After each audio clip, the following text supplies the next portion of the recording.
What if I told you there were brakes made in the 80s that were so powerful that the manufacturers declared them too dangerous to use on the front wheel? Well, I've got hold of a set and we're going to find out. The story relates to these, the Suntour Pedersen Self-Energising cantilevers. They look similar to any other cantilevers except this huge distinctive fat barrel around which they rotate, and in there is the secret. By the early 90s, Suntour had bought the patent, and at that point they and their lawyers more specifically decided that they were only going to manufacture them and brand them as rear brake only, as you can see here. The idea being that if you put something so powerful on the front wheel that the grabby effect would pitch the rider straight over the handlebars. So even if I wanted to set these up on the front wheel as an experiment in defiance of the lawyers, I couldn't because the self-energising effect is direction specific. So these are going to have to go on the rear of a bike. I have just the bike in mind, a test mule, which you may have seen on this channel before, to be revealed. But before we bust out the mule and start the build, I just wanted to start this video with a thank you, because these were actually sent to me by one of the OGs, a subscriber by the name of Carl, who's been kind enough to send me some pickings from his workshop. And if these brakes turn out to be as hazardous as their own manufacturers claim them to be, of course, Carl, I absolve you of any blame. This is at my own risk. So let's go. So how to select our victim for this monstrous experiment. This is the building where mostly 80s and early 90s mountain bikes are kept. And looking for candidates, obviously we're not going to mess with the Team Marin, which has full XT, matching Canti's front and rear. You can't mess with the Saracen Tracker because it has U-brakes, so isn't compatible with cantilevers. The S-Works, of course, is full XTR. That S-Works, although it has Canti bosses, has got hydraulic brakes on it. We're not messing with those. Then we've got the Dynatec, the Avalanche, the Quinny. There's a beautiful Ridgeback back there. Now the Ridgeback's back brake is a U-brake, so that's not going to work. The Quinny back in the day did have mismatched Cantis. It had Diacomp 987s on the front and Suntour ones on the back, but this nowadays has a perfect matching set of Champagne Gold XC Pro Cantis. So not messing with those. Likewise, the Avalanche has a U-brake on the back. So whilst we could put something interesting and funky on the front, you couldn't put a self-energising because it's rear specific. So that leaves us with this, which you may have seen on previous videos. It's started as a Raleigh Reynolds 501 steel frame, fairly basic frame, on which I have put loads and loads of interesting little bits and pieces for testing. We've got the Hite-Rite on here. We've got the flex stem. We've got some Suntour XC Pro brake levers and some fancy grips. It's been festooned, as we would have done in the early 90s with our pocket money, with all kinds of little trinkets. And the brakes that are on it are a matching pair of Shimano Dior DX Cantis, which, while fine, are so plentiful, and I'm using them in various other projects, that we can afford to sacrifice this perfectly well working pair and replace them with today's experiment. So off we go. I actually love this bike, purely because of the way it looks. Even the really cheap bikes back in the early 90s had these wicked colour fades. This was actually a early 90s Yukon, although I have re-liveried it as the Galibier. But it is hazardous. In fact, many may call it a death trap, and if you believe what you read on the mountain bike forums, it's because of these, the Tioga Psycho 2 tyres, which I can confirm are sketchy, to use the parlance of our times. If you're riding around on tarmac on these and you have the temerity to turn a corner, you feel like the bike is going to wash out from under you. Trying that on mud, well, I haven't done that for decades, but I'm rather tempted. So let's get these equally hazardous brakes fitted and then take this monster out and see if it kills me.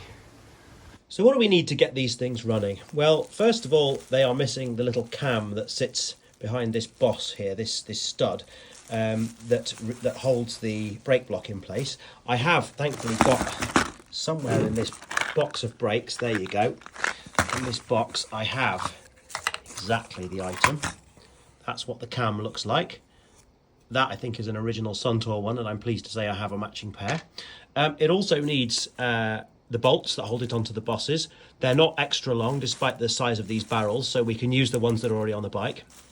This bit of plastic trim that sits on top of the retaining stud, unfortunately I've only got one, so if anybody knows where there's another one that matches it, please let me know. But it is only trim, so they will work without, so for the sake of symmetry I will box that up. And then finally it needs a straddle cable, a yoke, and of course brake blocks.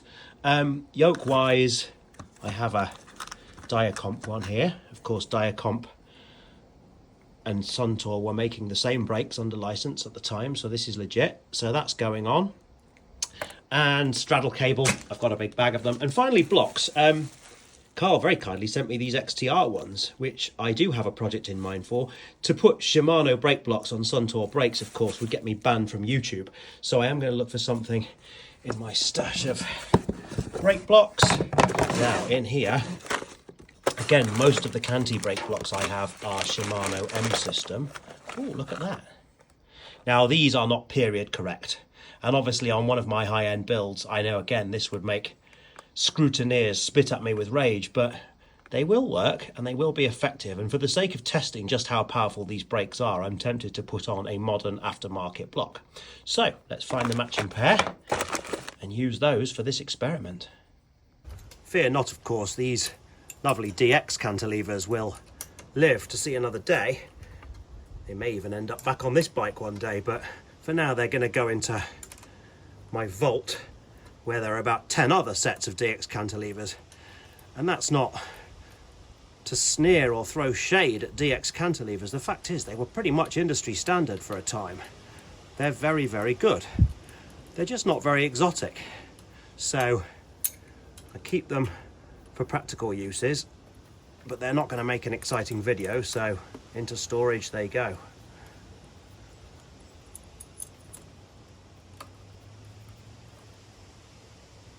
Now the next thing to note is you do not need to grease these brake bosses like you would with normal cantilevers, because they don't pivot around the boss. They just are mounted to it. The actual pivot and the entire action is housed and sealed inside this barrel. Allow me to explain. Like a lot of Suntour and Diacomp cantilevers of this generation, the spring tension, the spring equalizing is adjusted here with a sort of a nut, a recessed nut that you need to get at with a special Suntour spanner, which thankfully I have. But this bolt actually clamps the whole unit tight against the frame, and then it rotates against itself. What you then have to do is adjust the position before you clamp it down, because unlike normal cantilever brakes, which basically pivot in and out, these things spiral in and out on a helix, and that is the secret to the self-energizing.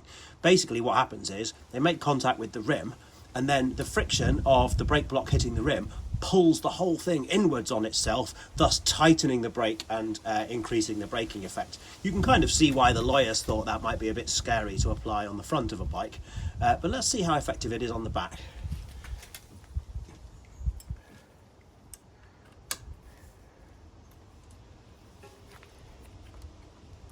And you can see straight away, it doesn't just rotate, it spirals.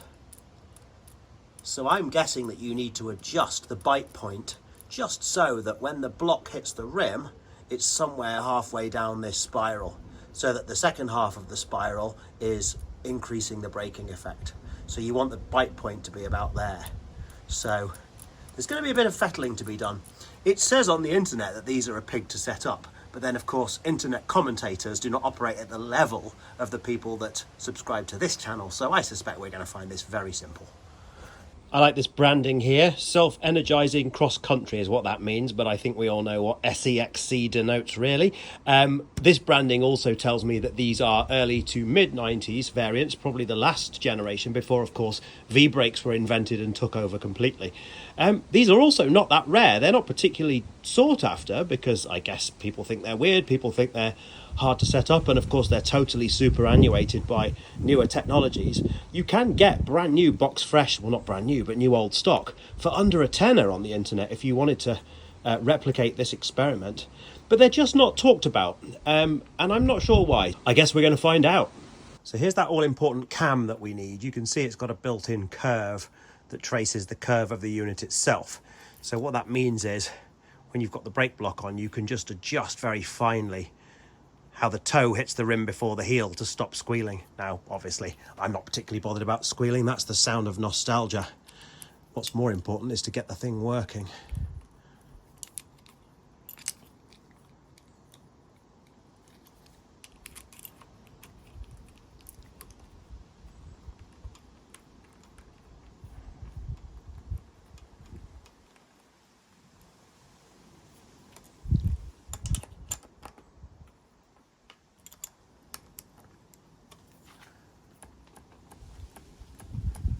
That'll do for now. It's going to need some fine tuning, of course. Next consideration, according to the experts, is where this cable hanger actually sits. If it sits higher up, then you get a longer straddle cable. That obviously means you've got less leverage, so you need to pull more cable through to activate the brake. That obviously has benefits. It gives you more feel, more modulation, anti-lock braking effect, essentially. That might be what an adult would suggest. We, however, as kids, always used to run our yokes as low as possible so that you'd get maximum leverage. Your brakes would basically be in an on-off switch, and then you could do the best skids. So am I going to go for the adult or the child option? I'm probably going to go somewhere in between. So not up here, not down here. I'm going to set the yoke right in the middle. Hey, do you want to hear something weird? This bolt here is not a 9mm and it's not a 10. It might be an Imperial. That shows just how old this technology is that we're dealing with, but it's nothing that Bobby Big Mouth here can't fix.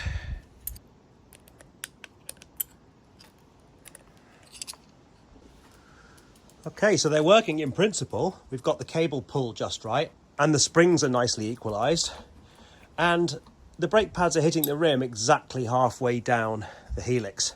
So all we need to do now is snip off these cables to length and then start the fettling and fine-tuning as necessary, and then that all-important test.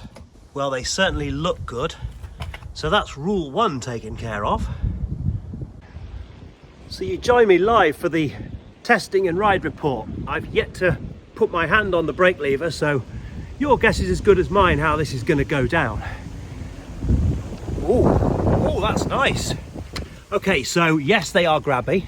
Yes, they've got immense amounts of effortless power. It's almost like having a V-brake. But these things predated V-brakes by a decade. They're not scary. They're not like an on-off switch. There's definitely modulation.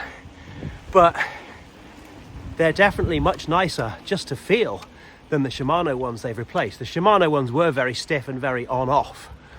These are lovely.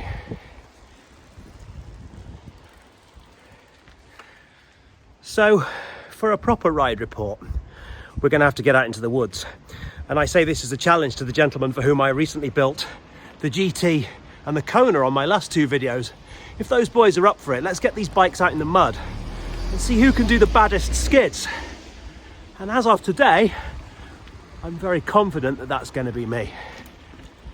And just a final word on the difficulty. I'll spare the blushes of whoever it was online that said these things are a real pig to set up, because they just weren't. And that's not me bragging about my own genius. You'd never catch me doing anything so vulgar. They genuinely were really easy to set up, from first principles to working flawlessly in just a few minutes. And actually, I've spoken to some mates and they've all said the same thing. So I urge you to go out and find some of these things. They are, I think, £6.99 on SJS cycles, freshly boxed.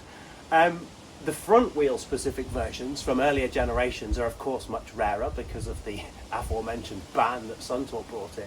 But they do exist, and I'd be fascinated to know if any of you has any experience of them. So as always, I look forward to hearing your comments, and I love to hear the stories of anyone else that's used such technology.